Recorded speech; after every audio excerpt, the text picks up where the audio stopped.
कोकणातील प्रत्येक अपडेट जाणून घेण्यासाठी आजच माझे कोकणच्या सोशल मीडिया प्लॅटफॉर्मला लाईक, फॉलो आणि सबस्क्राईब करा।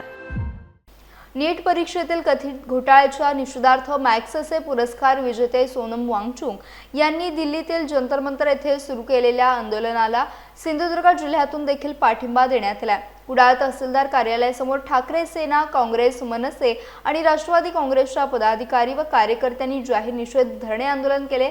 यावेळी केंद्र आणि राज्य सरकार विरोधात जोरदार घोषणाबाजी करण्यात आली। तसेच केंद्रीय शिक्षण मंत्र्यांनी राजीनामा द्यावा अशी मागणी आंदोलनकर्त्यांनी केली।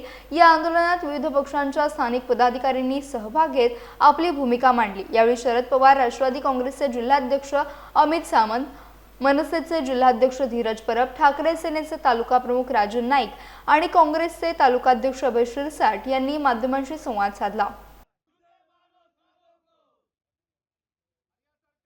आजचं हे आंदोलन सोनम वांगचुक यांना पाठिंबा देण्यासाठी आम्ही चारही पक्षाची कार्यकर्त्यांनी, पदाधिकाऱ्यांनी आयोजित केलेलं आहे आणि हे पाठिंबा नसून केंद्र सरकारचे मंत्री आहेत त्यांनी राजीनामा द्यावा अशी आमची मागणी आहे आणि त्या विद्यार्थ्यांचं वाटोळं करण्यास सरकारने त्वरित राजीनामा द्यावा अशी सुद्धा आमची मागणी असून यापुढे सुद्धा हे आंदोलन आम्ही आता छोटाखानी केलेलं आहे, परंतु ह्या सरकारने जर राजीनामा नाही दिला तर ह्या ठिकाणी मोठं आंदोलन करू असं आम्ही आजच्या जाहीर करतो। वायचुंग आणि अभिजित दिपके यांनी जे शांततापूर्वक आंदोलन विद्यार्थ्यांच्या हक्कासाठी चालू ठेवलेलं होतं त्याला कुठेतरी केंद्र सरकारकडून दडपण्याचा प्रयत्न चाललेला आहे आणि त्या आंदोलनाला आमच्या सर्व लोकांचा इथला पाठिंबा आहे हे दर्शवण्यासाठी आम्ही आज एकत्र आलेलो आहोत। कुठल्याही भारत देशातल्या नागरिकाला मूलभूत अधिकार आहेत की आपला आवाज सरकारपर्यंत पोहोचवणं, आपलं जे काही म्हणणं आहे ते सरकारपर्यंत पोहोचवणं, परंतु आजचं केंद्र सरकार हे माजलेलं सरकार आहे, ते विरोधकांचा आवाज दाबण्याचा प्रयत्न करत आहे। काल जे सोनम वांगचुक यांना त्या ठिकाणी आंदोलन स्थळावरून जे चादरीमध्ये लपेटून घेऊन गेले या गोष्टीचा निषेध आहे। कुठेतरी सरकारने विरोधकांचा आवाज ऐकण्याची गरज आहे। ती लोकशाही जिवंत जर राहिली पाहिजे, ही घटनेचा अधिकार लोकांचा जर जिवंत राहिला पाहिजे तर या विरोधकांचा आवाज सरकारने ऐकला पाहिजे। महाराष्ट्रात आतापर्यंत तरी 5 ते 6 प्रकरणं अशी उघडकीला आलेली आहेत की प्रत्यक्षात त्या विद्यार्थ्यांना मार्क जास्ती मिळालेले आहेत आणि रेकॉर्डवर कमी आलेले आहेत।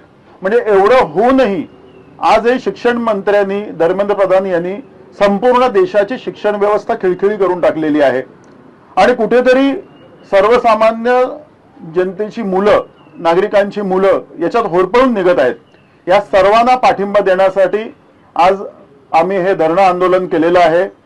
आमचा सोनम वांगचुक यांच्या आंदोलनाला त्यांच्या पाठीशी आम्ही खंबीरपणे उभे आहोत हे दाखवण्यासाठी आज हे प्रतिकात्मक धरणे आंदोलन आम्ही इथे सुरू केलेलं आहे। या ठिकाणी सोनम वांगचुक आणि अभिजित दिपके या दोघांनाही पाठिंबा देण्यासाठी कुडाळ तालुका शिवसेना, उद्धव बाळासाहेब ठाकरे, राष्ट्रवादी शरदचंद्र पवार पक्ष, काँग्रेस, नॅशनल काँग्रेस आणि मनसेच्या वतीने या ठिकाणी आम्ही कुडाळ तालुका आणि सर्व विद्यार्थी आणि पालक यांच्या वतीने या ठिकाणी आंदोलन केलेलं आहे। मोदी सरकार केंद्र सरकारच्या माध्यमातून गेल्या 3-4 वर्षामध्ये नीट परीक्षा असेल, जेईई परीक्षा असेल किंवा टीईटीच्या परीक्षा असतील, या परीक्षाचे पेपर फोडून मोठ्या प्रमाणात मलिदा जमा केला आणि या मलिद्याच्या आधारावर निवडणुका जिंकण्याचं आणि पक्ष फोडण्याचं काम गेली अनेक वर्ष चालू आहे।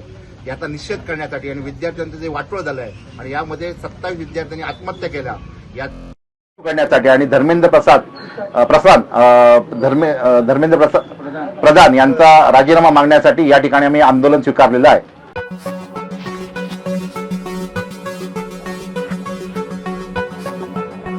Thank you.